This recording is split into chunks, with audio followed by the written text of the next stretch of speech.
Okay, so good morning, everybody. And we are doing a podcast and a webinar on the Canadian Physicians Pension Plan. And the idea today for the webinar is to help answer some questions of, what is the Canadian Physicians Pension Plan? So I have with me two guests. The first guest is Dr. Michael Long, and then our second guest is Mr. Jean-Pierre Laporte. So I'll introduce Dr. Michael Long. Dr. Michael Long is a friend, and also he is a family doctor. Dr. Long, why don't you introduce yourself? Well, hey, Vu, hey, JP. Thanks for having me. I am a family physician. I practice up here in Thunder Bay. Moved here in my younger years and just never left, set down roots. I guess I have a mixed practice of family medicine, some rural emerge work, some work with Canadian Armed Forces, but I keep busy. I like to kind of have a few different things on the go. So that's me in a nutshell. Okay. JP? Yeah, I'm a pension lawyer, spent 22 years so far practicing pension law in Toronto. And I'm also the CEO of Integris Pension Management Corporation, which is a key partner of the CPPP, Canadian Physicians Pension Plan. And that's about it. Okay. So I just realized I haven't introduced myself. So I'm Vu Ket Tran. I'm a family doctor like Michael as well. And I am the president of the Canadian Physicians Pension Plan. So we're doing this webinar and podcast really to shed some light on, what exactly is this pension plan? So to help us do that, I have Michael, who is looking into this, ask the questions, and then we'll try to answer them as best we can to try to elucidate what this really means. What is this pension plan, in fact? So Michael, tell us a little bit about how you got interested into this solution. Well, I've always been looking for innovative, a little bit, out of the usual ways to invest my money. And I was actually on the OMA Connect forum and stumbled across a post about a pension plan for physicians. And you're blinking your eyes going, is this for real? Is this just some fantasy? Because of course, why would we ever get a pension? And so, yeah, did a little bit of looking into the CPP because that's what the post was about, and found you guys on the internet, and I reached out, and here I am asking some questions. I need some more information.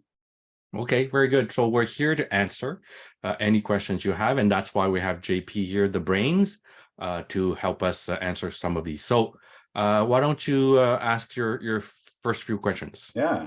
So I guess where I'd like to start is just what is it with a pension, in that, like, how is a pension structured in that me as a physician, I can actually be a part of this? Because I always imagine it's just a big organization. I got to be part of a union. And am I able to, just as little me in my corp, have my own pension? What's the basics, I guess, is where I'd like to start. That's a good question. I'll let JP answer that, and I'll add some more commentaries if we need to. Yeah, happy to answer that one. So the law in Canada provides that if you are incorporated, for example, a physician would have a medicine professional corporation. If you are incorporated and the company pays you a salary for services rendered to your own company, you have what's called an employer-employee relationship. And therefore, your professional corporation now has the ability to set up a pension plan just for you. Doesn't have to be offered to any of your staff. It could just be offered to you, or maybe if you have family members that are on the payroll, they could be added as well. So it could be a small family plan, but typically there's one person, i.e. the doctor, that's participating in this plan. And the beauty of it is that we're using the exact same legislation that governs these large organization pension plans that you were mentioning. So nurses in Ontario belong to the Healthcare of Ontario Pension Plan, HOOP, and they have access to a beautiful gold-plated pension plan Well, now your medicine professional corporation can give you a miniature hoop for yourself. And that law goes back to 1991. That's when the Income Tax Act regulations were changed to provide for these types of rules. So that's the legal foundational basis for this being possible for you. So Yeah, let me just put into context, like you said, Michael, for the longest time, physicians never had this. And what is this, a pension plan for physicians? Is because to have a pension plan, we need to be employee of someone. We had to be an employee of some organization.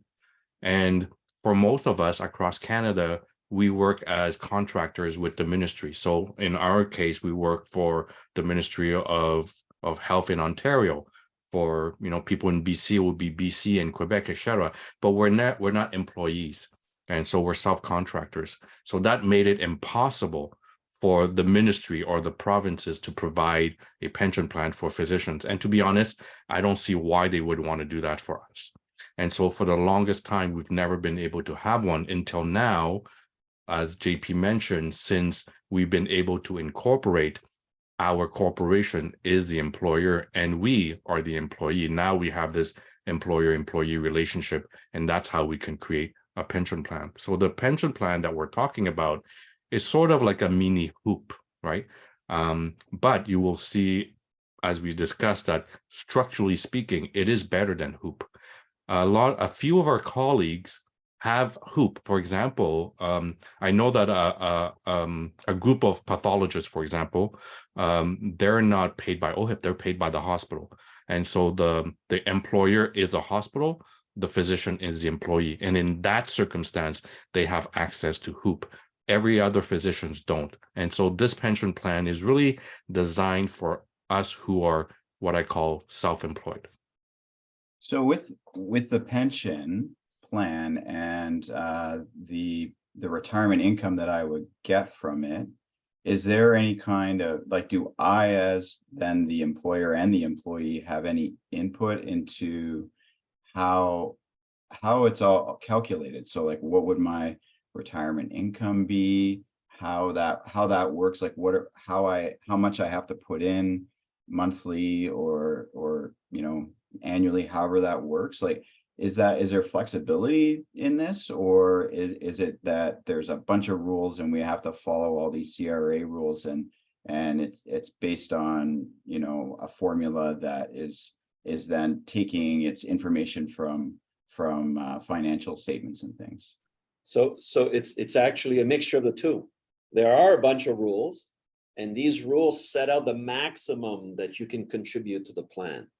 So this is a good news, right? The higher, the bigger, the more deductions. The flexibility comes from the fact that this pension plan that your corporation has set up for you is exempt from all of the strictures, all of the restrictions of the Pension Benefits Act.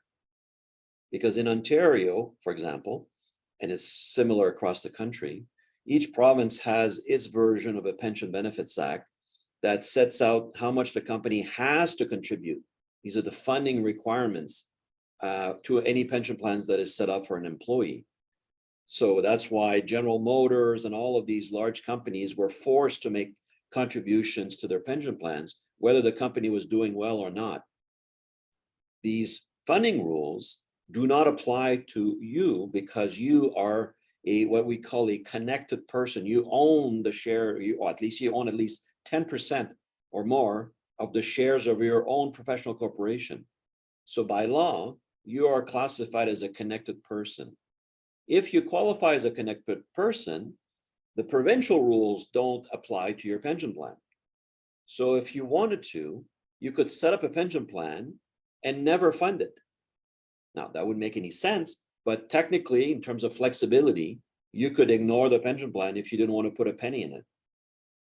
So if I have a contribution, say, amount that's flexible, how do I know, like, just so I can have like some semblance of idea, like I want to know, well, what's my retirement income going to be that I can count on coming out of this pension down the road? is there a way that I can keep tabs on that and sort of plan for that going into the future? So remember when we said you have all these sets of tax rules, so we develop an actual plan based on actuarial science and calculations that says if you contribute to your plan X dollars over time, this is how much money you will have in retirement.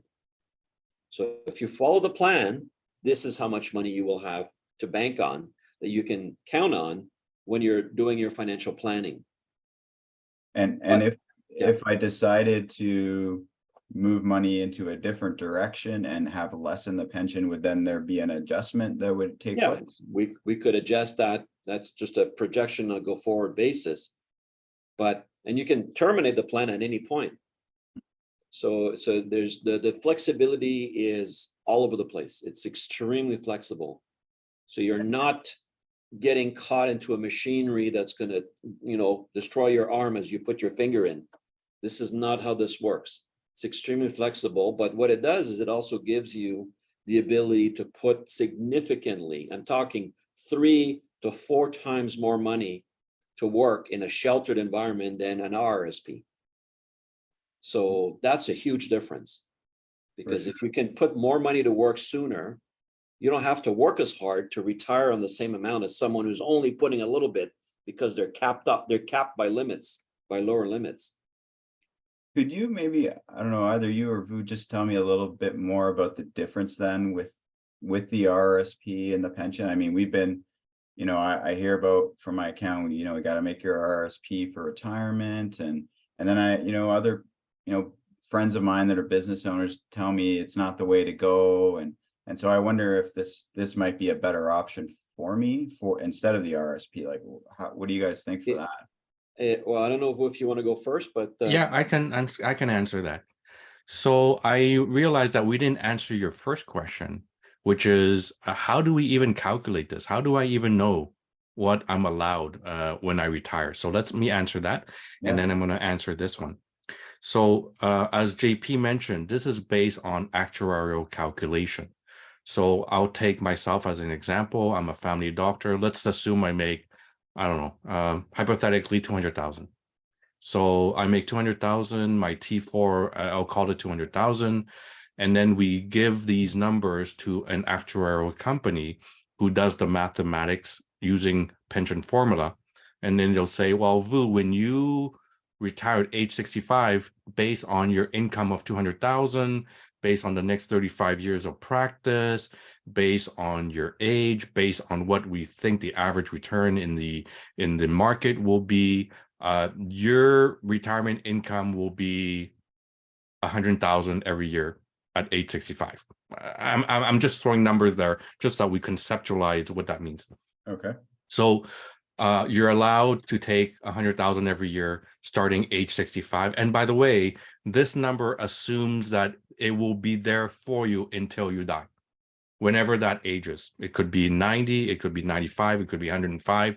The plan is supposed to work until you die, okay? And then what that does is say, okay, you're allowed 100,000 per year. Now we're going to work backwards using some calculations, time value of money, etc. And we say, well, now you are supposed to put in 30,000 a year. Again, I'm just throwing some numbers just so that we conceptualize the idea. So if Vu, over the next 35 years, you put 30,000 this year, 31,000 next year, 33,000 the year after that, and it goes on and up and up and until you reach age 60. If you did that plan, assuming that the market will give us 5%, then at age 65, you will get what we told you would get. So that's how we calculate that. Obviously, it's not possible to predict 35 years into the future. So what JP was talking about when we talk about actuaries is that every 3 years we do an actuarial reevaluation to make sure we're still on track, guys. Okay, Vu, you put 30 grand, you put 31 grand, you put 32 grand. Now we're going to do a reevaluation. What did the market do in the last 3 years? And now we'll reevaluate. And in the year 4, 5, 6, there'll be different numbers. But if you follow that plan, Vu, then we will get to the promised land at age 65. So that's how things are calculated in a pension. Can I just jump in for a quick sec? I Yeah, was of course. wondering, what if my salary were to increase, for instance, after I started my pension plan, would the math then Change. catch up with that again? Absolutely. And it's even better, right? So this year I made 200,000, but next year, in the next 4 or 5 years, I got a raise from the hospital, or I got a raise from OHIP. Maybe dreaming in Technicolor, but let's say I got a raise from OHIP, and now instead of making 200, I make 250. And so when we do these reevaluations every 3 years, then we readjust. And I hear the amazing plans, then they talk about indexed to inflation. What, Correct. like, is that something that applies to this as well? Or, and I'm not exactly sure how all that works, but maybe if Yeah. you just, Let me jump here so it gets a little more technical. So in Dr. Tran's example, you're promised $100,000 a year, but inflation goes up by 10%. Well, that's not good. If my pension is capped at 100,000 every year and the cost of living is going up, that 100,000 is worth less and less every year. So indexation is the principle by which that $100,000 that I was promised at, let's say, age 65 becomes 110,000 if there's 10% inflation. So now I have $110,000 that's coming out of the pension fund for me to spend, and it helps me buy those goods and services that are worth more, that are costing more. But the key is, well, how do we make sure that now, when we're starting the plan, when we're starting to contribute to the plan, that we put enough money not only to offer the basic 100,000, but also to make a provision for inflation, to make sure there's extra money to deal with the possible inflation. And the pension legislation builds in the fact that we're providing inflation at the end. So the annual contributions are going to be even higher than what's permitted under an RRSP, for example, because we were already engineering through the back door that there's going to be extra costs that we have to pay in the future. So you're asking RRSP versus pension, which one's better? yeah. Well, just because of that, we already know that you're going to be able to claim larger tax deductions using a pension system that builds in inflation than an RRSP system where there is no inflation. Your RRSP is what you get. So, And oh, sorry, go ahead. one last point is that you might be thinking, well, okay, that's great if that 5% rate of return or whatever percent that Vu was talking about happens. But what happens if the stock market loses money? Doesn't this model blow up? Right? Because it's all banking on that their money is going to grow at 5% to fund inflation and fund all these things. Well, under pension legislation, because we're valuing the plan on a periodic basis, if the markets suffered a correction, we have the ability to do another contribution on top of the annual contribution. And that's called a special payment. So that gives my professional corporation even more tax deductions than anyone else, because people in an RRSP don't have access to special payments. That is a foreign concept for an RRSP. But in a pension plan, it's part of how you true up and keep the plan on track. Because if you realize that there's been an adjustment downwards with respect to the market, instead of saying, oh, well, I guess I won't have as big of a pension, we don't say that. We say, hey, let's take some money from the medical corporation that hasn't been taxed yet because it's pre-tax. And instead of sending a check to the government, we take that money and dump it in the pension plan in order to beef up the assets. So now we can go back on track and we keep growing our money according to the plan. And just so I'm clear, like, it's my basic doctor brain here with finances. I see all my money from my corp going into this pension plan, and I'm in this group, say, of other doctors, that are doing this, if, say, I make a special payment, but some other doctors don't make a special payment, is my money still separate? Like, it's not like subsidizing anybody else or anything like that? Great question.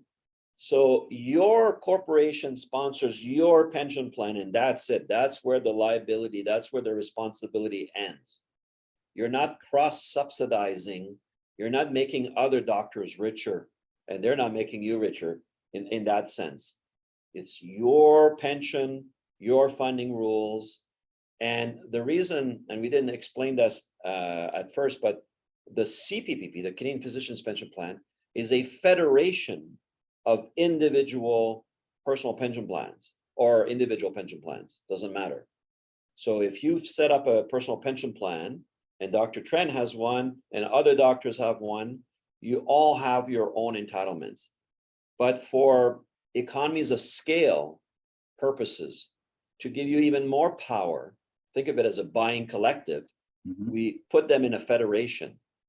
And then you have the power of the group.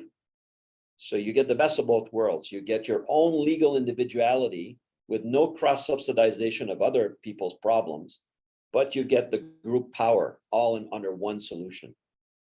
So I want to come back to this concept later, because it's important when we talk about intergenerational wealth and flexibility.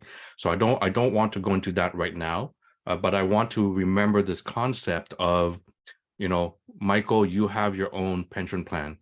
Vu has his own pension plan. Bob has his own pension plan. So everything's tracked to the individual. When Michael puts money into his pension plan, it belongs to Michael. It doesn't belong to Vu, and it doesn't belong to Bob. When I put money in my pension plan, it's me only and my family. It doesn't go to Michael.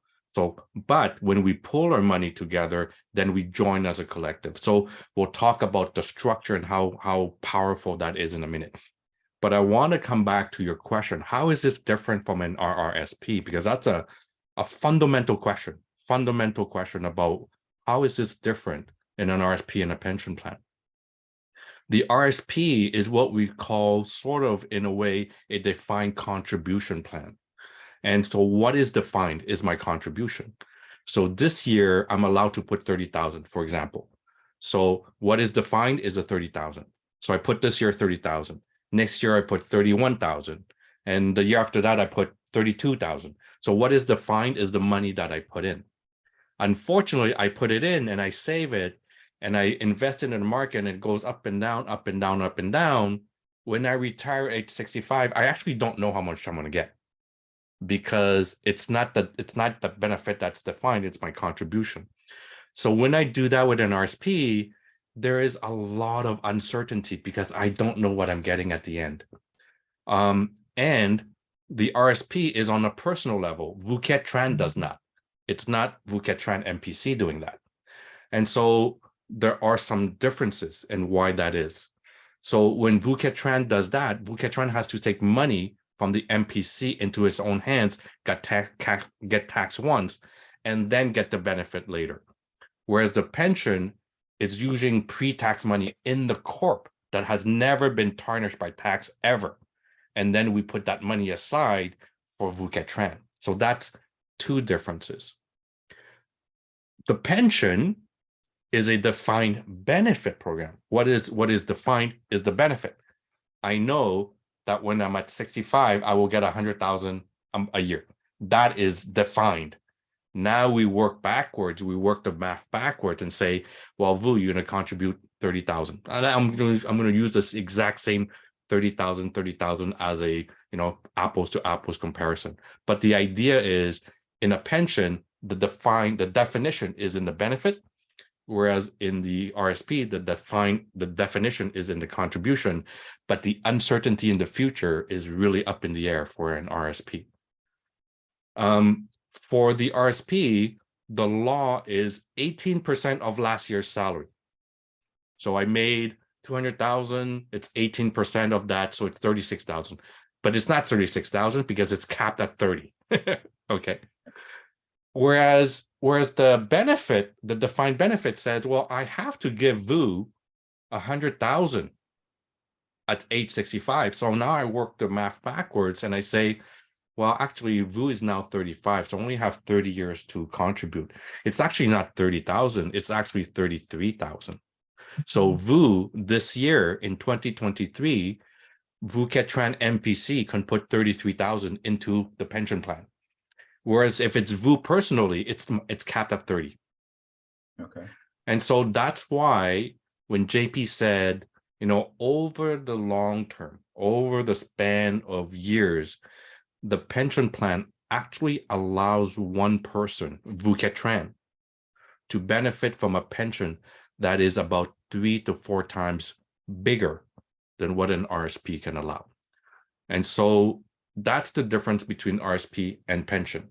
And so that's the fundamental difference, is that RSP is a defined contribution model, whereas pension plans, whether you talk about HOOP, whether you talk about OMERS, whether you talk about the Canadian Armed Forces, whether you talk about the CPPP, they work on a defined benefit model. If I were to then start a pension plan, a personal pension plan, or whatever kind of pension plan, does that change then if I decide to do both RSPs and a pension, or do I choose just one of those things?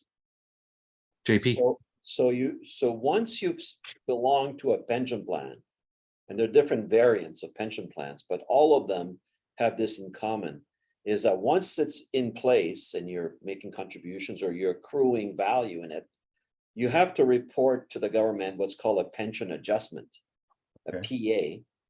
And what the PA does is that the government takes that information and they adjust your RSP contribution room. They say you're already taking advantage of the tax rules, the deductions under pension legislation, so we'll no longer allow you to fully take advantage of your RSP on top.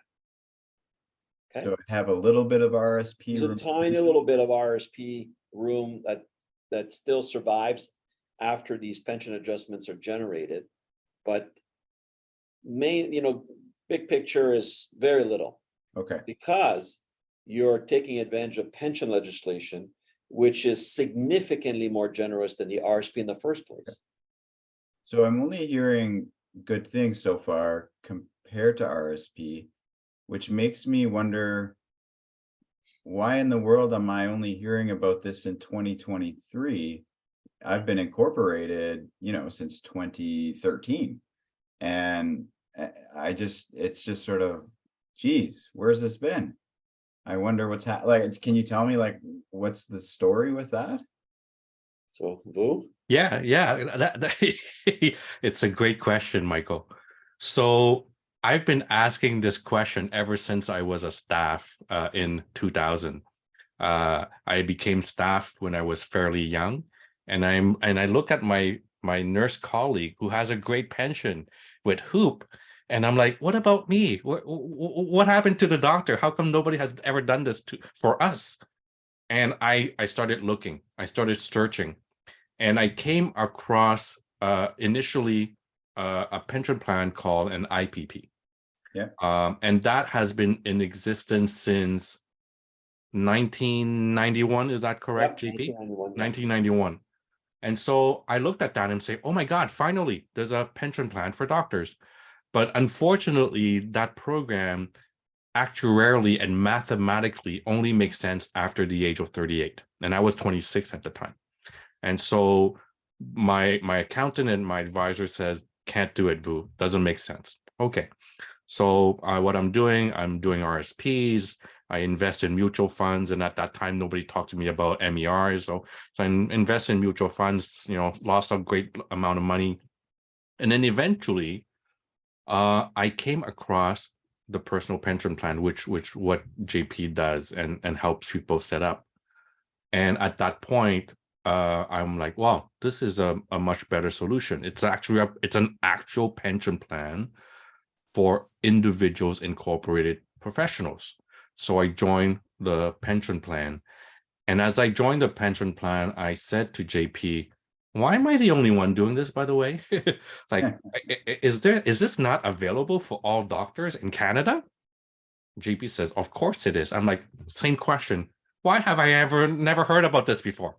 Like, I was 26 and now I only met you when I'm 40, like 14 years later. What happened? Why am I not aware of this?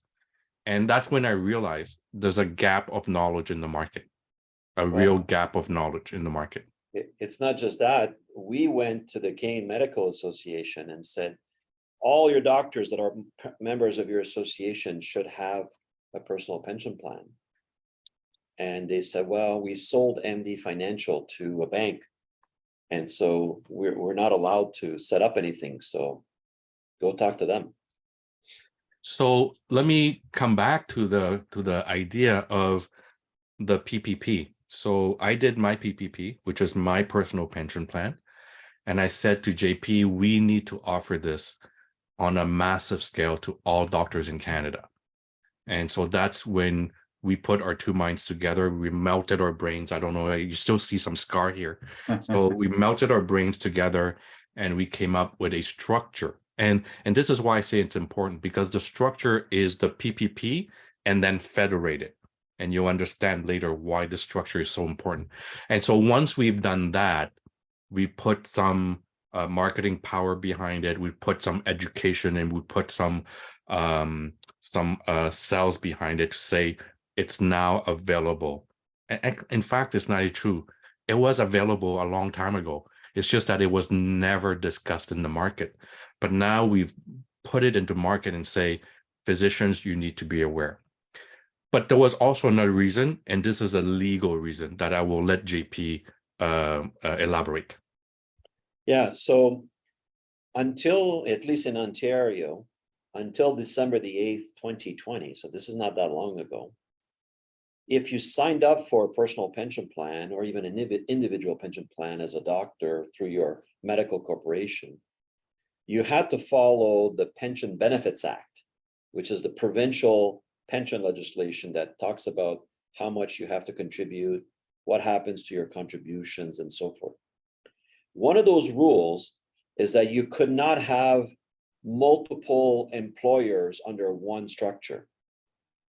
If you did, it became a multi-employer pension plan. And that comes with its own set of rules and administration. And it's a kind of a big project. And it forces you to put all your money in one pot. So you're concerned about, hey, I'm putting money for my pension. I don't want any of that to end up in the hands of other physicians. Well, that multi-employer plan structure does that. So on December the 8th, 2020, historical day for pension lawyers, the law was amended that said, if you're a connected person, and you are because you own more than 10% of your own professional corporation, you're exempt from the Pension Benefits Act. Therefore, all this stuff about multi-employer plan no longer applies to you. So now your corporation and Vu's corporation and Bob's corporation can join a federation without being a multi-employer pension plan. So you preserve the individual freedom of action and your own money, but you can bundle yourself with others to achieve economies of scale and get a lot more bang for your buck. So totally recent, best of both worlds there. it's the best of both worlds, but only became possible in Okay. Ontario after December the 8th, 2020. So it's very recent.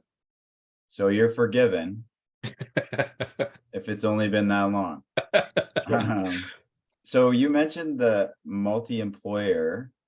Is that the same? Is that the one now that is being offered through MD Management? Correct. Okay.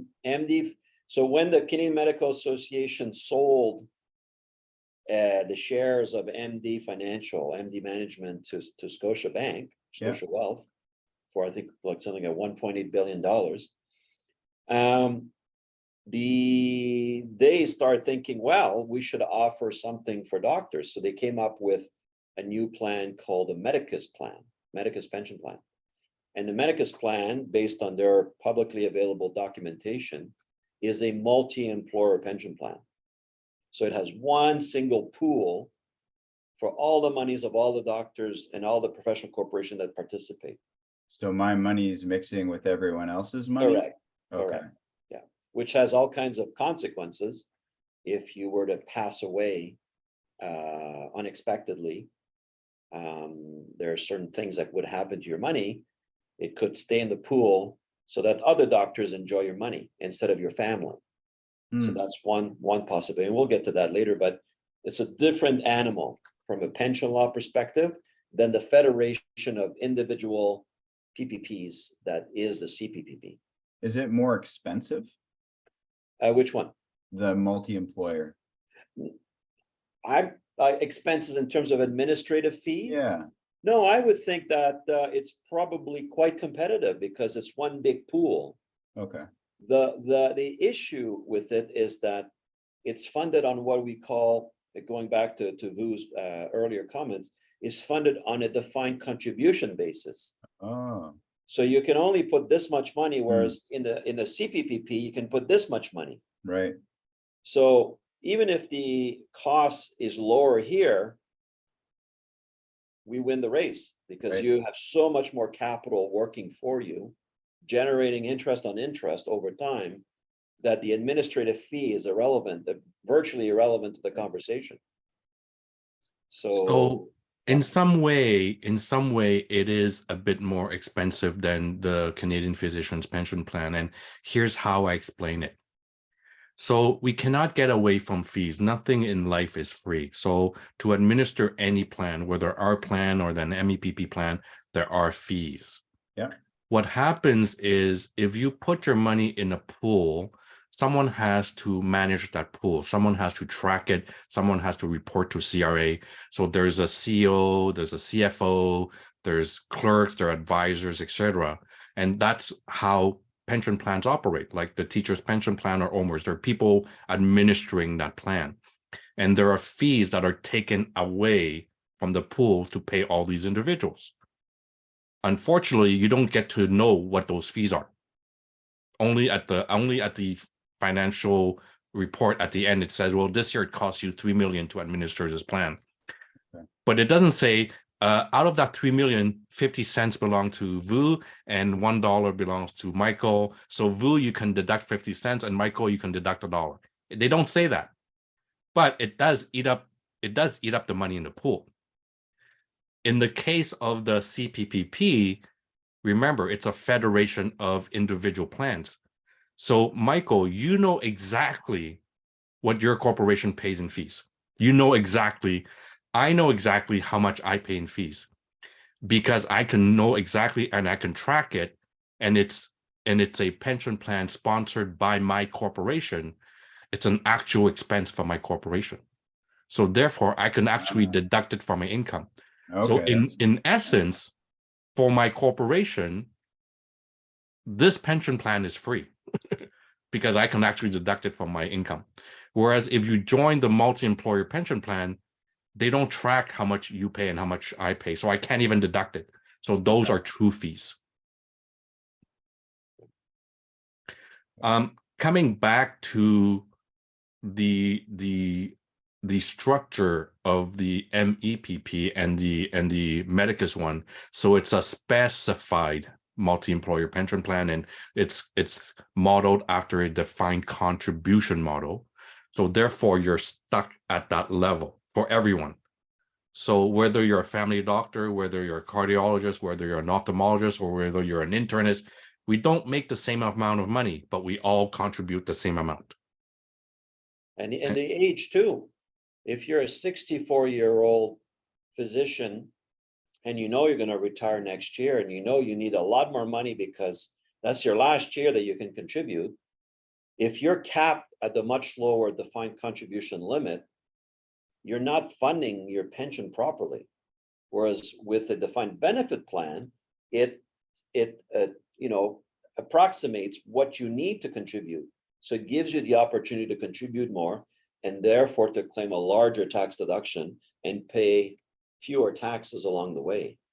So there's a mismatch between what is really required and what is allowed under a specified multi-employer plan, which causes all kinds of strain on the system because it forces you to take more risks to have a higher rate of return to make up for the lack of contributions that the limit prevents you from putting in. So a specified multi-employer pension plan or a multi-employer pension plan like the one that Scotiabank and MD Management is proposing actually penalizes people in mid and late career physicians, and Huh. actually penalizes the specialists who obviously can make more.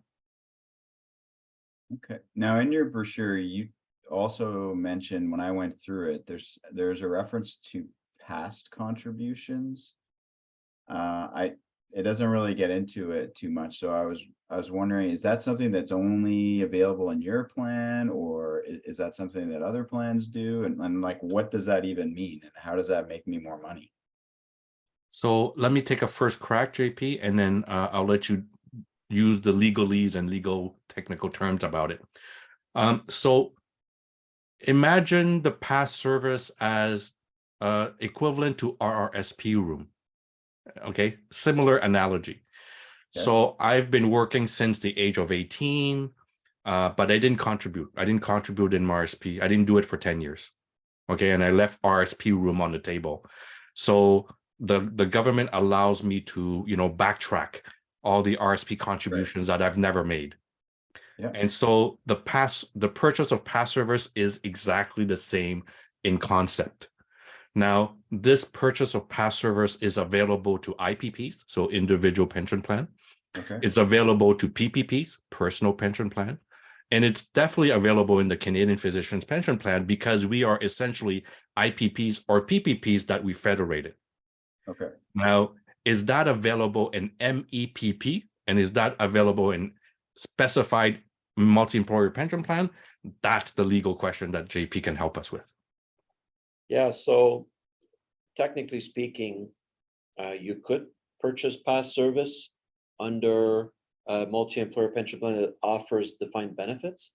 I'm not sure at this point if the Medicus plan does it. So we'll probably have to research that as they bring more materials online.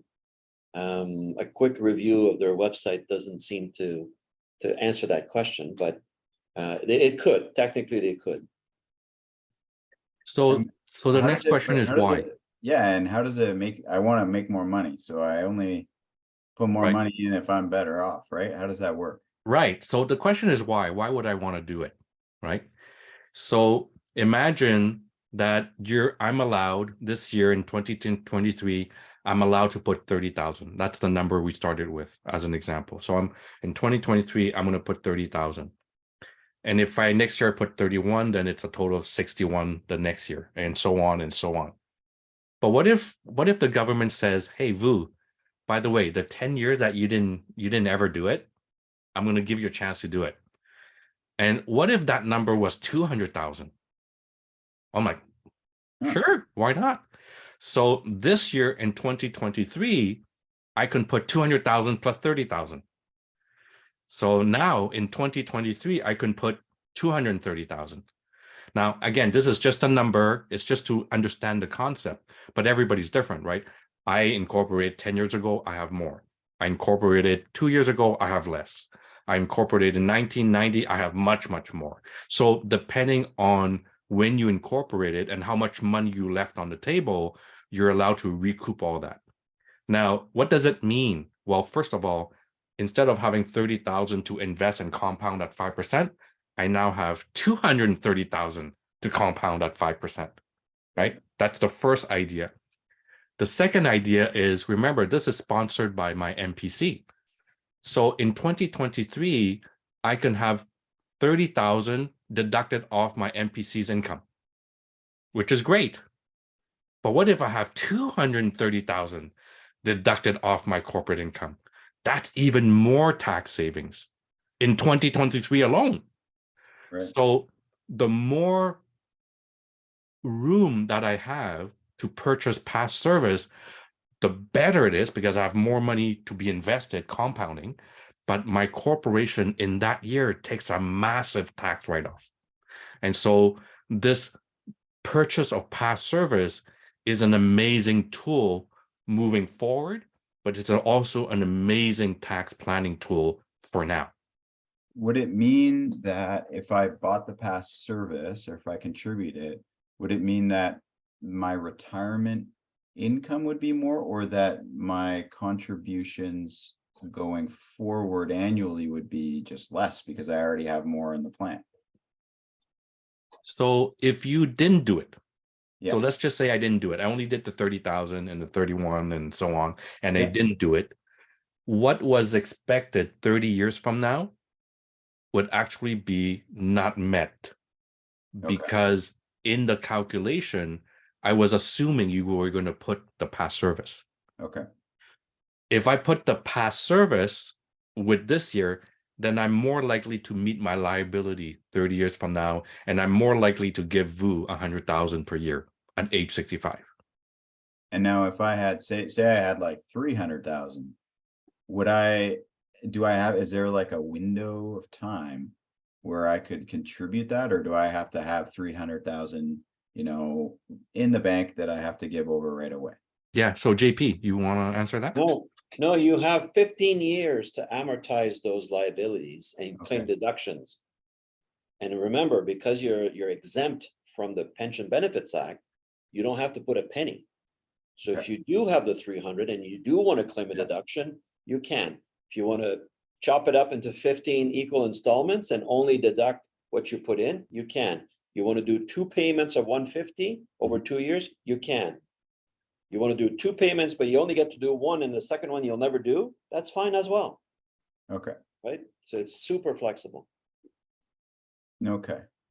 Another question I had when I went through your brochure too was kind of music to my ears, in that there's like this early retirement scenario.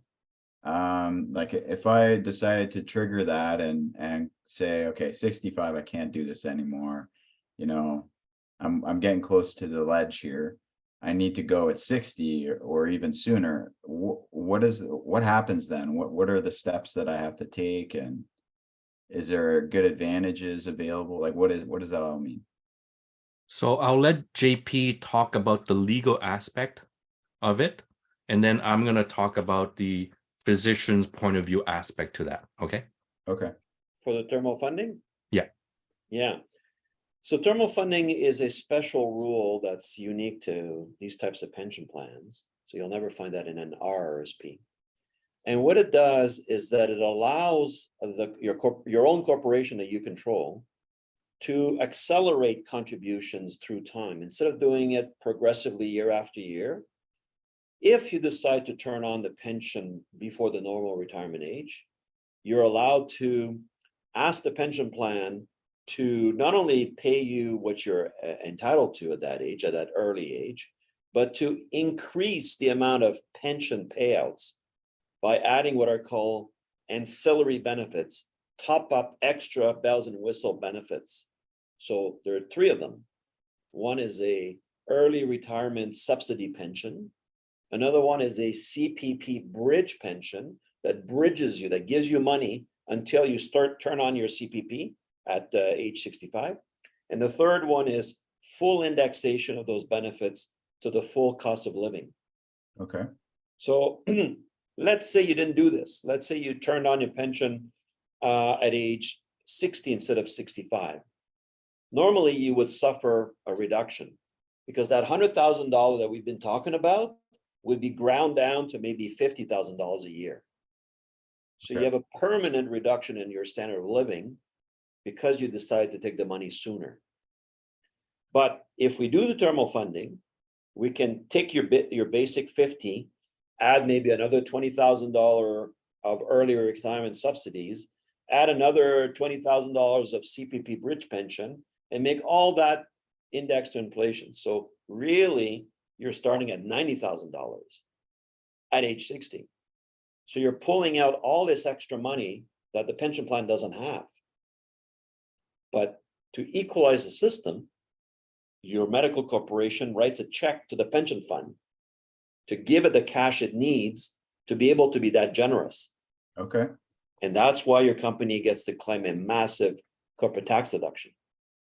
So you get to benefit the money sooner, and your company gets a benefit because it's writing off all those taxes. So both are winning.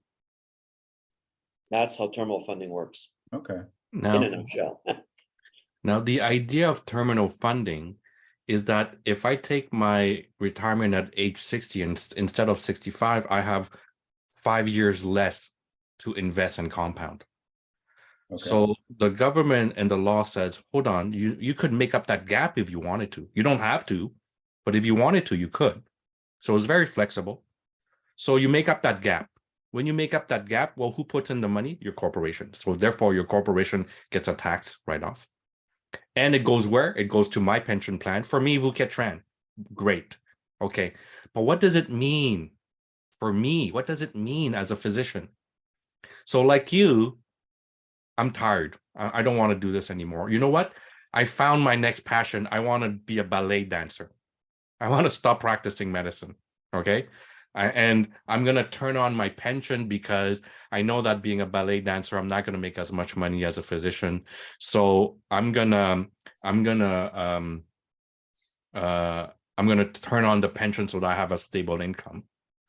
And so therefore, I'm going to start withdrawing money from my pension.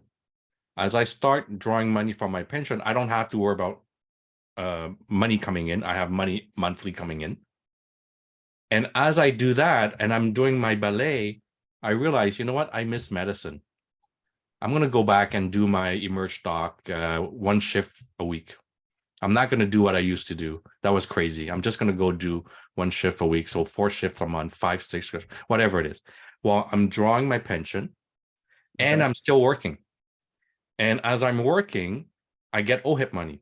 So OHIP money comes in. I still draw my pension, but I need more money. I want to travel to Portugal. I want to travel to Greece. I need more money. So what do? I take my pension, but I also now take dividends because I'm already drawing a pension. So I can't draw a salary, but I can draw a dividend because I'm a shareholder. So now by doing this terminal funding, I get to quote unquote retire earlier, still have my pension, and still continue to work the way I want to work. So the way I put it is I call this the FIRE movement. Now, you've probably heard of the FIRE movement, which is called financially independent, retire early. Well, my version is not that. My version is financially independent, recreational employment. So I actually practice the way I want to practice, when I want to practice, how I want to practice. And I can do that. I can do FIRE, my version of FIRE, by using the terminal funding. Now, question for JP, can a MEPP do terminal funding? It's difficult to know if they will allow those rules. I was just on the Medicus pension plan and try to look for purchasing past service. And there's a little call-up bubble that says that it's coming soon. So this could be added soon. Stay tuned for more information in the coming months. Right. So if I were to do terminal funding and I put an extra lump sum, let's call it 500,000. Well, if I put that extra 500,000 and I wanted to do FIRE, but then the next day I'm dead. Well, what happens to the 500,000 that I just put in? Well, if you die outside of the guarantee period, that money goes to the pool. So it goes to your fellow doctors. So that's something I was definitely had on my list to ask about, was how, like, again, and your brochure, I keep bringing it up, but it had lots of good info. I need just a little more meat. Where does that money go? Like, what is the process? Like, what path does the money follow from my pension plan to, say, my spouse, or if both of us are deceased, to my kids? And how is it tax deferred? Like, how does that even work? Because you mentioned that too in the brochure. Yes, Michael, that is a great question. It's actually a very sophisticated question, by the way. So let me bring back a step back and talk about what happens in a regular plan, like an RSP. Yeah. Because most of us are in RSP. So I just want to compare and contrast as why this is such a sophisticated question. So in the RRSP, when I pass away, if I have a spouse, it rolls over to my spouse. So the money rolls over to my spouse. Okay.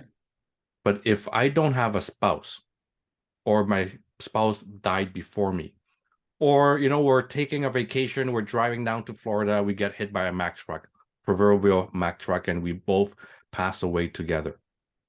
The money that is left in the RSP is now called deemed disposed. So what does that mean? The term is called deemed disposition at death. What that means is that the money is sitting there, but there's no person to pay to. Oh, so therefore, when I'm dead, what triggers is my estate. So my estate is a different entity, a different legal and accounting entity. Before my money from my RSP can go to that different entity, because it now has changed hands, because it went from Vu-Quet Tran to Vu-Quet Tran's estate. Oh, so Okay. therefore, legally speaking, it is a transfer of money. Every time that there's a transfer of money, it triggers taxes. And so that's why it's called a deemed disposition, because the government and CRA deemed that you have disposed all of your assets, even though you haven't sold it, because there's a transfer of funds from one entity to another entity. From the CRA's perspective, there's a transaction.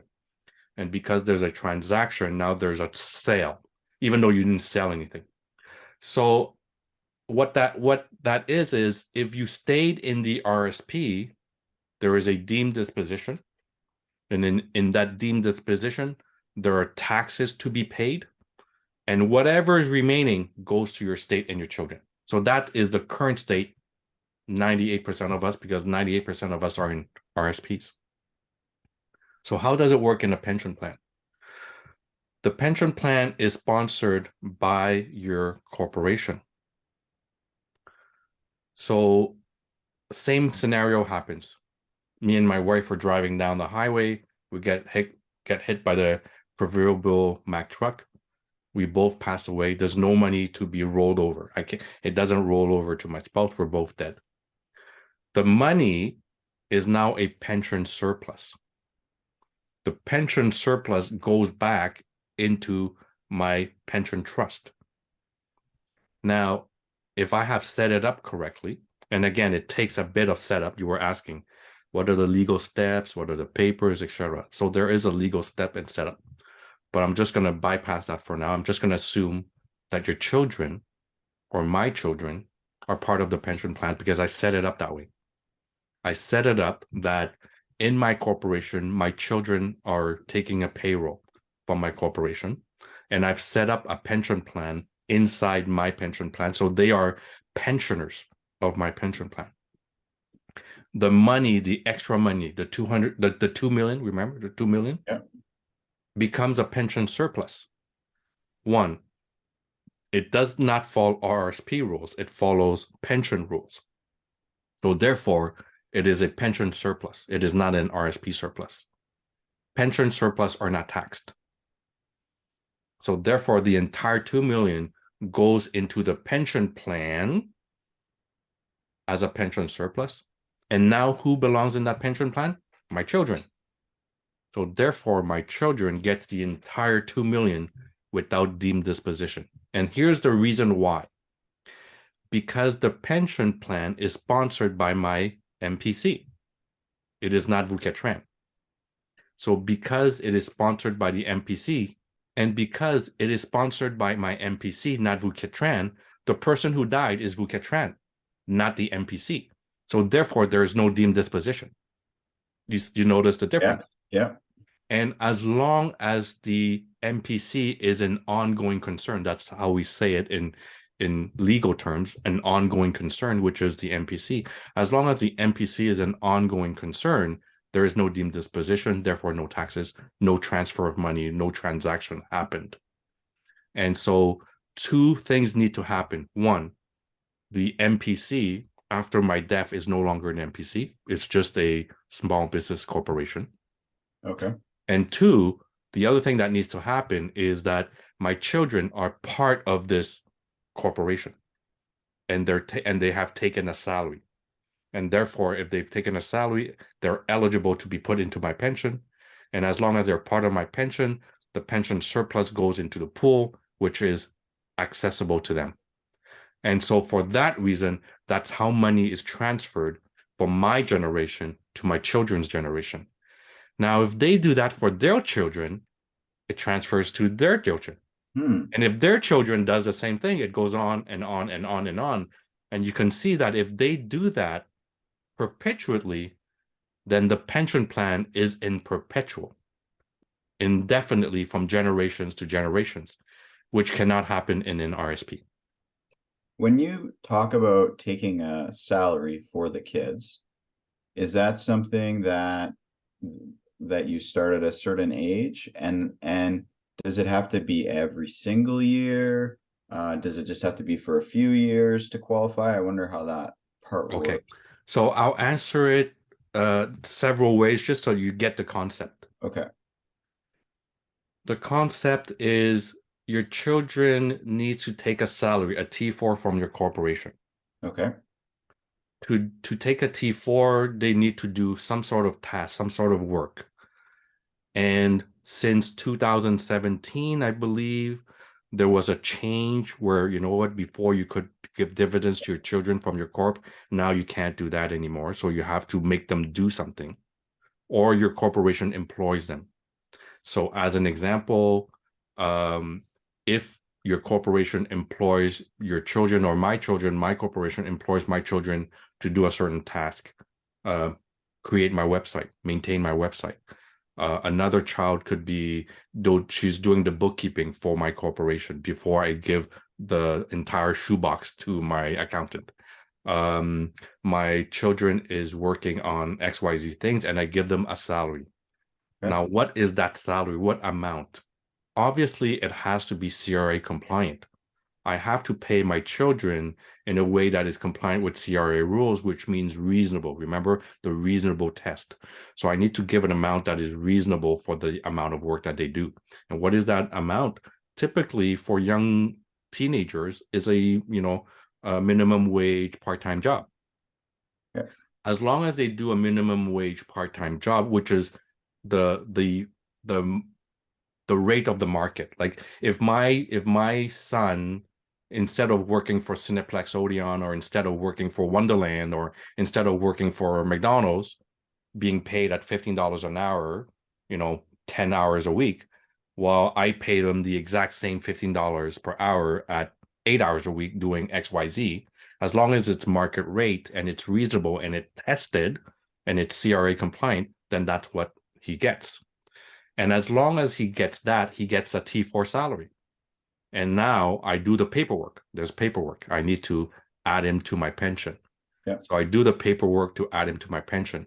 Now, my son does that for 2-3 years, and then he goes to university. Right. And now he's studying. He doesn't work for me anymore. Okay. And I pass away. Well, the fact that he has worked 2-3 years, the fact that he's in my pension and I passed away and he no longer works for my corporation, by law, he has access to my pension plan. Okay. Right? Now, I didn't die. I'm alive. And he comes back from university and he's now an engineer.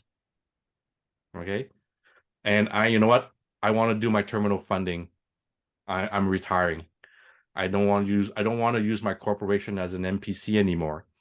I go to CPSO, I deregister. I'm no longer an NPC. I am just a 123 Ontario Inc. Okay. Right. And my son says, listen, I want to do consulting work in engineering. Can I use your corporation as my, operating corporation? Of course, son, take it. Right. I freeze the assets. There's accounting things to do. I freeze the asset, blah, blah, blah. This portion is mine. Whatever moving forward is yours. That's what you pay the tax on. But it's your corporation now. So the corporation is an ongoing entity. So as long as he now uses that corporation to operate his business, he can continue to fund his own pension plan, while at the same time, my pension still keeps on going because that corporation still exists. So I get my pension. He gets the money. Should I die, he gets a big chunk of money. but he uses this corporation that is no longer an MPC. It's just a 123 Ontario Inc. And he uses that to continue operating and funds his business. When he's at the age of 60, 65, and he wants to do this for his daughter, then the same thing happens. Paperwork happens, pension applications happens, and he puts his daughter into the pension plan and he dies. Well, the pension plan money, which is the money I didn't use and the money he didn't use, boom, gets into the pension surplus. And now his daughter has access to all that money that was never taxed. That sounds right. Yeah, I love it. It sounds great. So this is, the pension allows a person to pass on wealth intergenerationally while being tax sheltered. And so when does the tax happen? The tax happen when my son at age 65 decides, you know what, I'm going to trigger the pension now. So I'm going to take the 100,000 per year. Well, he'll be taxed on 100,000, right? So that's when the tax occurs. And so all the time as it goes, it's tax sheltered. And it's just compounding on itself. Compounding, like an RSP would. Okay. Right? But the RSP ends at my death. Yeah. Because the RSP is on a personal level. It's not on a corporate level. So when I'm dead, I'm no longer here. I'm no longer an ongoing entity. So therefore, there's a transaction that must happen. But because the pension sits inside the corporation, I'm dead, but not my corporation. As long as my corporation is an ongoing entity, then the pension plan survives. So I feel like I know enough here in my head to say, I got to do this. Like, I got to do this pension. I got to sign up. What's it like? Like, what's the process like to, get in touch with CPP and what's the support team like that comes alongside and tells me what I need to provide? And is it like a pretty intense process? Like, how much work am I to expect for that on my own end? Great question. So from your own end, from my own end, from Bob's own end, from Julie's own end, as the physician or the professional, there's really not much work. Now, I'm going to say it's not as easy as walking to TD Bank or walking to RBC Bank and tell the manager, I want to open up a TFSA account or I want to open an RSP account. They sit you down, they get your SIN number, they get your driver's license, they input in the computer. 10 minutes later, they print the paper, you sign on the dotted line, and all of a sudden your RSP account is created. This is not the same, but it's actually not that onerous either. So what has to happen is we get the same thing. We get your driver's license, your SIN number, your phone, your home address. And then what we will ask of you is your T4 salary. Because remember, this is an actuarial calculation. So we need to actually have your CRA T4 salary. Where would you get that? From your accountant. Okay. Or you would go online and look up your T4 salary for the last 10 years and print them out. And then what you do is you give it to Integris, so which is the pension company that does all the paperwork. They'll take all that and they'll give it to our actuary partner, which is Industrial Alliance, which is the 4th biggest insurance company in Canada, but they also have an actuarial arm, right? All insurance companies have that. So we take it to them and we say, here's the paperwork for VU. Here's 10 years worth of T4. Here's how old he is. Here's his driver license. Here's his SIN number. I want you to put that in that calculator of yours that you have, that big actuary calculator, and I want you to calculate all the numbers. What are you doing? Well, you're still going to work. You're doing whatever you're doing. There's nothing there for you to do. It's all on the actuary's part. So the only thing that you and I have to do is provide those papers, right? Provide my driver's license, provide my SIN number, and provide the T4. That's really it. It's extra step. Okay. Do I need to talk to my accountant about it? Like, do they need any? No. Okay. No, you don't. You don't even have to ask your accountant anything. And we'll come to that in a minute about your accountant. So you give me all those papers. I give it to AI. Is it AI or IA? IA. I give it to IA. And then IA comes back 3 weeks later and say, hey, Vu, here's your report. Okay. Here's what your terminal funding looks like. Oh, by the way, I love it. Oh, you mean I can retire at 50? Oh, I love that, right? Mhm. Here's what your past service looks like. Oh, I love that.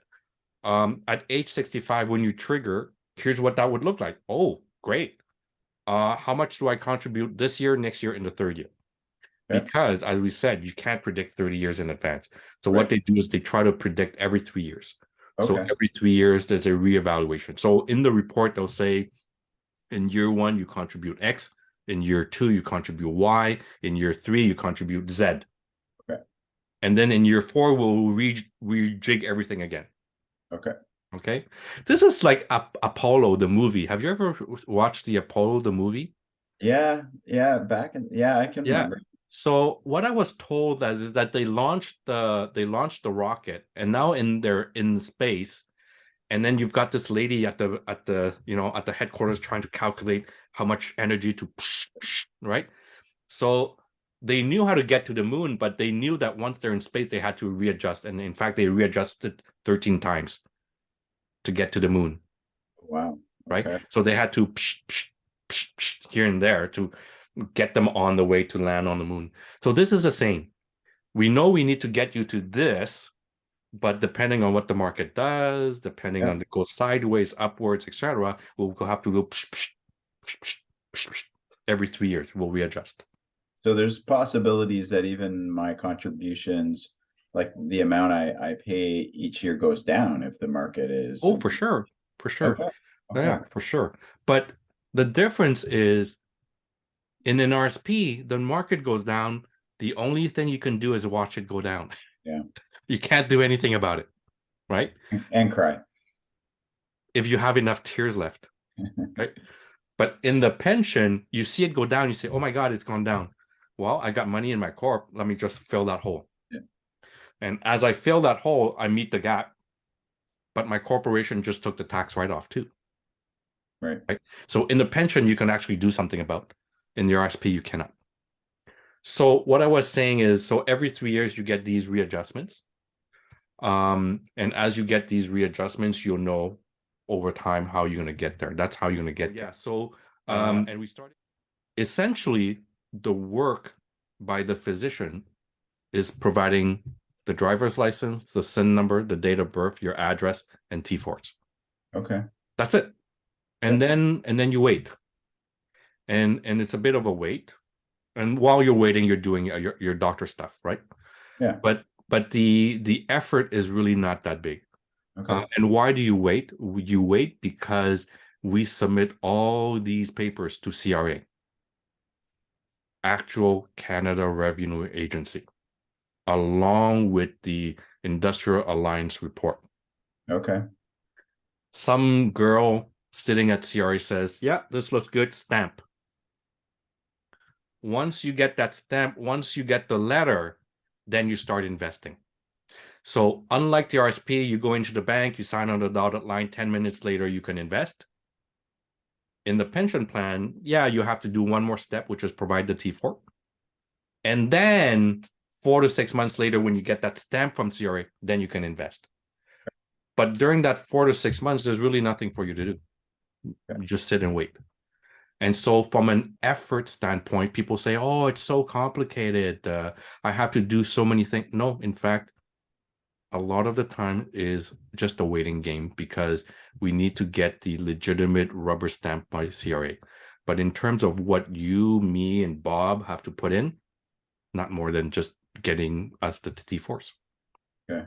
Now that just sort of got me thinking about another question though. Yeah. You said, then I'm ready to invest. Yeah. Which means I'm putting money in, but I'd like to know, how is that investment done? Like the decisions around where the money gets invested and how that what the breakdown is in across all the different markets and things.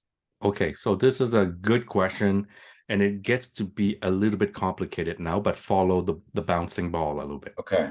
Okay. So this is a pension plan based on a federation of individual pension plans, right? So you have your PPP, I have my PPP, and Bob has his PPP. So let's just start talking about the PPP itself, the one unit.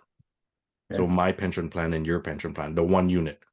Once it's set up, you can now invest anything you want. And you can go to any portfolio manager you want. So you can take the PPP and say, you know what, I want to use CIBC Wood Gundy. That's my guy. So the 30 grand that we're going to put in plus the 200, remember? I'm going to purchase past service. So I'm going to give CIBC Wood Gundy guy 230,000. Okay. And then I'm going to decide with that guy what I'm going to put it in. I want to put a little bit in Tesla. I want to put a little bit in Shopify. I want to put a chunk of it in, crypto. If you wanted to, right? I'm not saying you should, but I'm saying you could. So you can decide at that point when you have that unit still, that little small unit, you can do that. Or you can say, I want to buy REIT. I want to buy RioCan. I want to buy the Smart Penguin thing, right? I want to put in GICs and I want to put in bonds, right? So in that little small unit, you have full control. Now, what happens when you join the collective? When you join the collective, so you put your money, your 230,000. By the way, the 230,000 is tracked still to your pension. It's not like you lost it. Yeah. And I'm going to put my 230,000. So let's assume I'm the same as you. Okay. We're not, but I'm just going to assume, just for argument's sake, I'm going to put my 230,000, and Bob puts his 230,000. So all of a sudden we have 690,000. So this 690,000 sits in the pool, and then the pool decides what to invest in. So the pool is made up of advisors. So some advisors, I would say most advisors, are physicians, because like you see on the title there, it's by physicians for physicians. So who are the people deciding? Physicians who sit on an advisory board, along with investment advisors, financial planners, accountants. And we say, here's how it's going to work, guys. We want to target 8 to 9%. We want safety. We want risk mitigation, but we want some growth. We don't want alcohol. We don't want tobacco. We don't want oil. We don't want gas. We don't want this. We don't want that. I want this. We want this. So we build a mandate. So we give the mandate to a portfolio manager. In this case, the Canadian Physicians Pension Plan has chosen Vector Global, which is a portfolio manager out of the US. Their base is in Miami and South America. Their total assets under management is $6 billion. Their current clients are high net worth to ultra high net worth to athletes.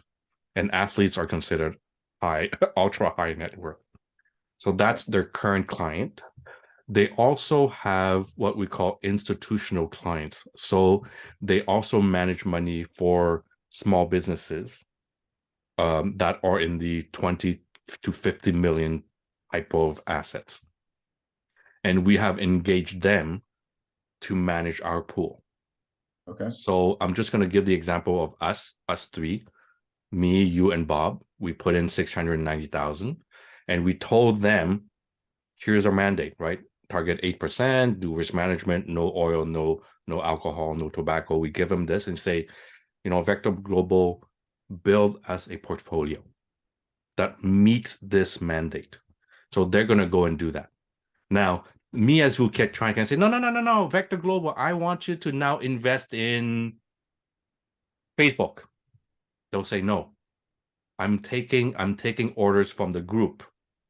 I'm not taking orders from Vu, and I'm not taking orders from Michael, and I'm not taking orders from John. I'm taking orders from the advisory group, which is very different, right? Because remember, if you're in your initial single unit PPP, Michael decides, and they'll take orders from Michael. But when you're part of the collective, you no longer take orders from Michael, but you take orders from the advisory group. Now, does Michael have a say? In a certain way, yes, because the way this is built is we're going to build different mandates. So Michael is more of a conservative guy. Michael is more GIC bonds type of person. He wants to play a little bit in real estate. So we will build a few mandates. So Michael can say, well, out of my 230,000, remember that I have, I want to put 100,000 in the bonds and GICs, and I want to put 130,000 in everything related to real estate. But in the thing, everything related to real estate, Michael doesn't choose what. He just chooses the mandate. Okay. Vu, on the other hand, is a cowboy. Vu wants to put, 100,000 in all equities, all in, and 100,000 in real estate. Again, when I put my 130 in real estate, I don't get to decide, is it RioCan? Is it Brookfield? Is it this? I don't get to decide that, but I get to decide I want to play in real estate and I want to play somewhat in equities, but I don't get to choose. Is it Spotify? Is it Shopify? Is it Tesla? I don't get to choose that. Vector Global chooses that, but in some way I can sort of diversify my mandate a little bit. So in that sense, you get some flexibility, but not total control if you belong to the collective. If you stay in the unit, the PPP, then you get full control. But you don't get the benefits of the collective. Yeah, that makes sense. I think I have a good picture of it all at this point. The inner workings. It can be like very intimidating though when you're talking. I'm going to be the employer and the employee with a pension plan and all this foreign language and lingo, but I feel like I got a good grasp now. Now, you also mentioned, I believe you said, well, what's the rate of return on all this? Yeah. If I had my own RSP, I can decide to put 100% of my money in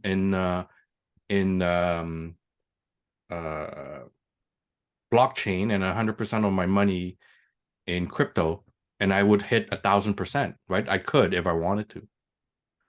But what about in a pension? What's the return like, right? Yeah. And so this is the thing that we have to remember, that this is a pension plan, exactly the same or better than the Ontario Teachers Pension Plan, OMERS, HOOP. When these big pension plans, big institutions, they're managing thousands and thousands and thousands of people's money. Their number one goal is don't lose money, right? Warren Buffett, rule number one, don't lose money. Rule number two, don't lose money. Rule number three, don't lose money, right? Because remember, you're handling thousands and thousands of people's money, so you have to be, while you want to grow, you need to protect the downside.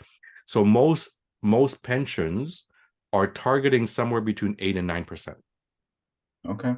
They're not looking to hit these massive home runs. Unlike on a personal side, I can put all in crypto and try to hit 1,000%. No, not pension plans. That's not how they function. What they want to do is they want to provide Vu Ket Tran, Michael, a safe, reliable, solid retirement.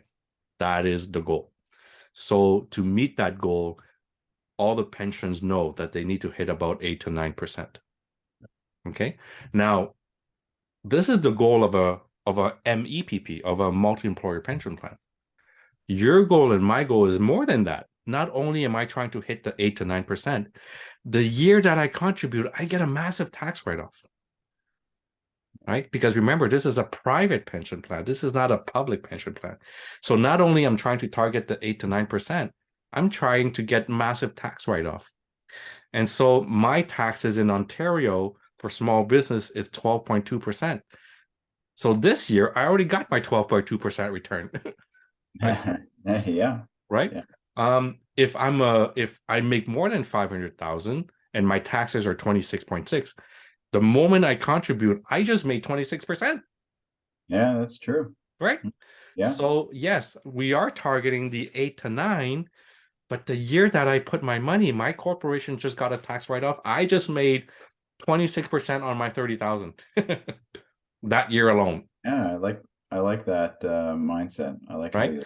So yes, so while we're not trying to hit home runs, we're trying to do like everybody.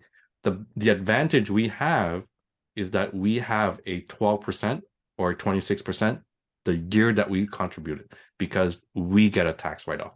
They don't. Amazing. Also, I'm gonna come back to the question of the structure, and this comes back to the MEPP. So Okay. the structure is that we are a PPP, and then we are federating our pension plans together.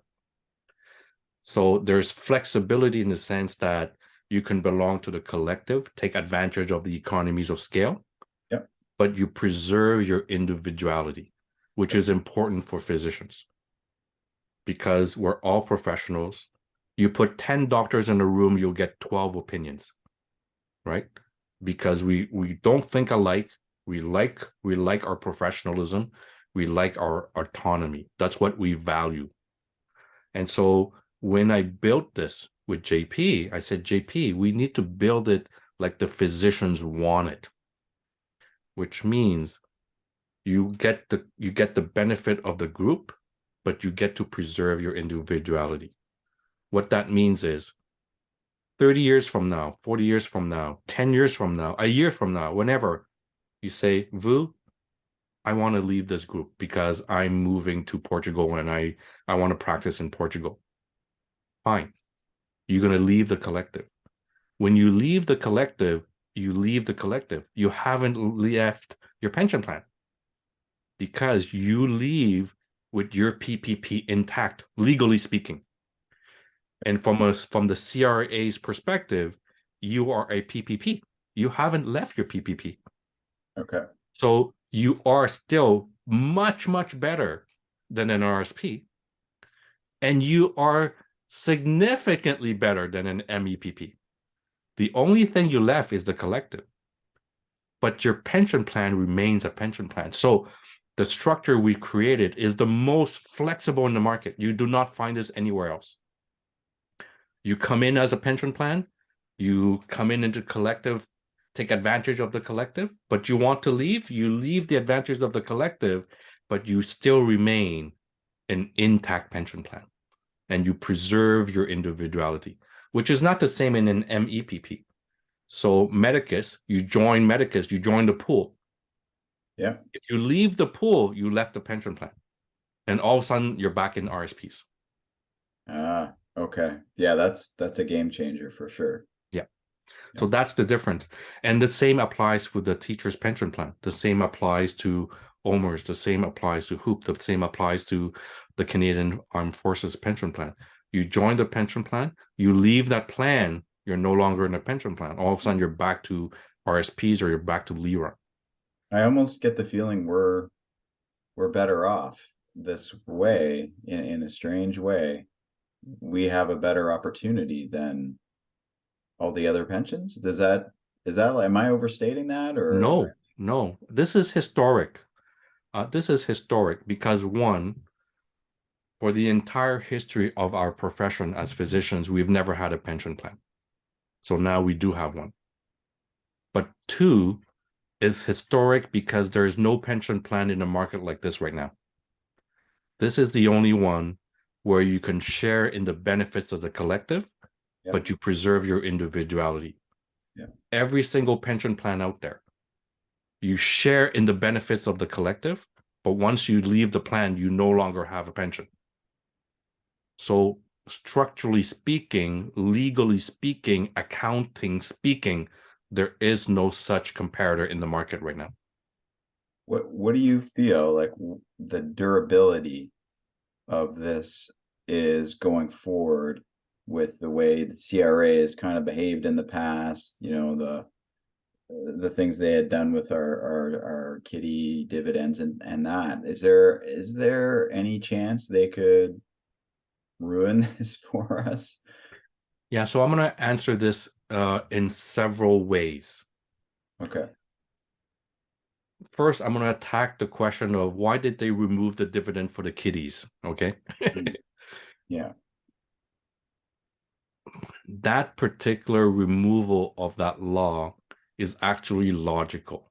I know I'm going to get hate mails, but it's actually logical. So the reason why the government allowed physicians to incorporate is to allow the physicians to take advantage of the small business accounting rules.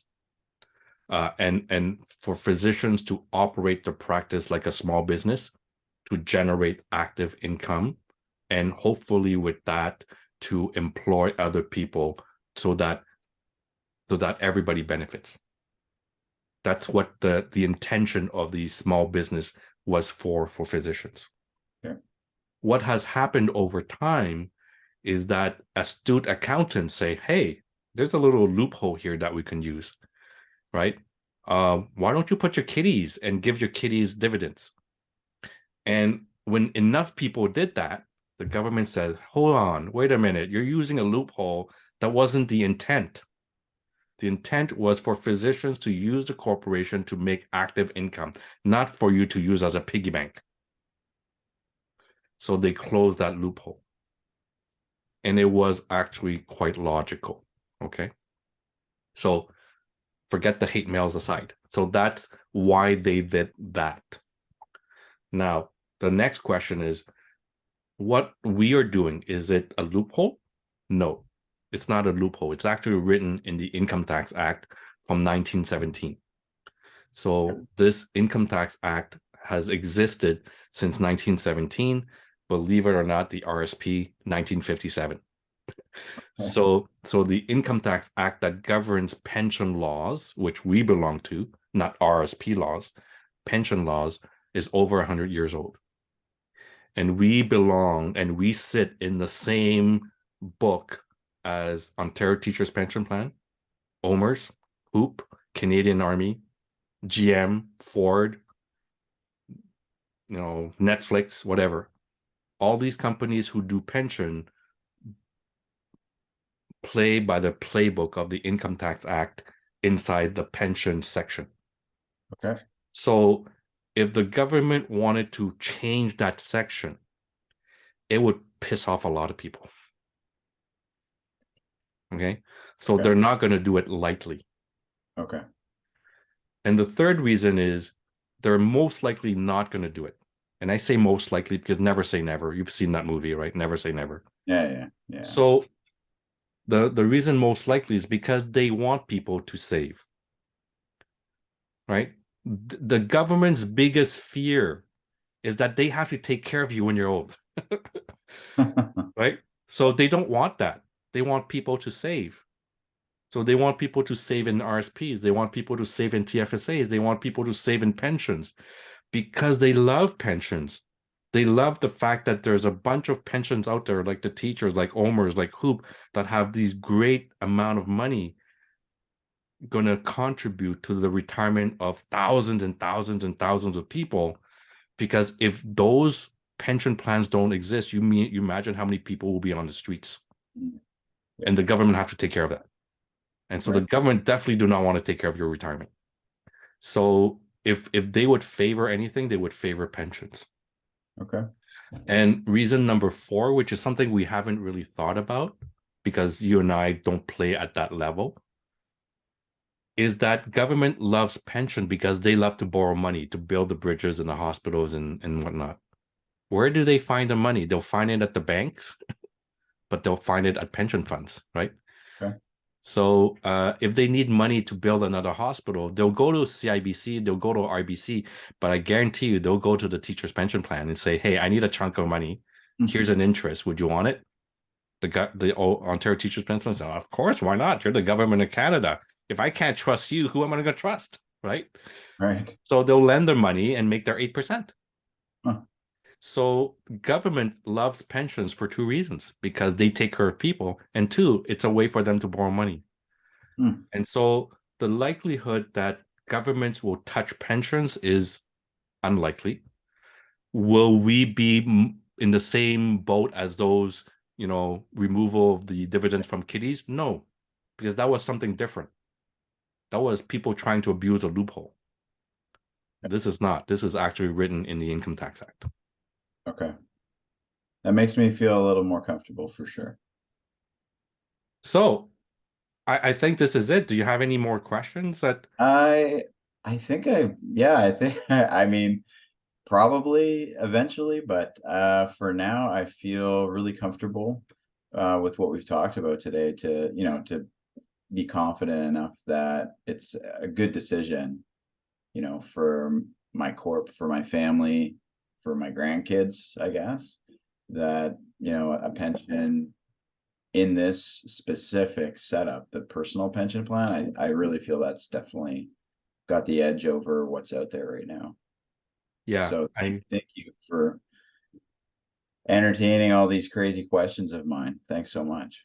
yeah, and Michael, they're not crazy questions. They're very good questions. They're basic questions, and they're legitimate questions because pensions have never existed for physicians. And so just having the fact that we're having a discussion on pension is mind-boggling to me. But two, that we have been able to create a solution in the market where there's no comparator right now. And so this is historic for many reasons. And I thank you for your questions. Oh, thank you, Vu. And thank you for kicking this off and pushing it so hard. I think there's a lot of people that will finally, hopefully, get the message over the coming months and jump on board. Thank you.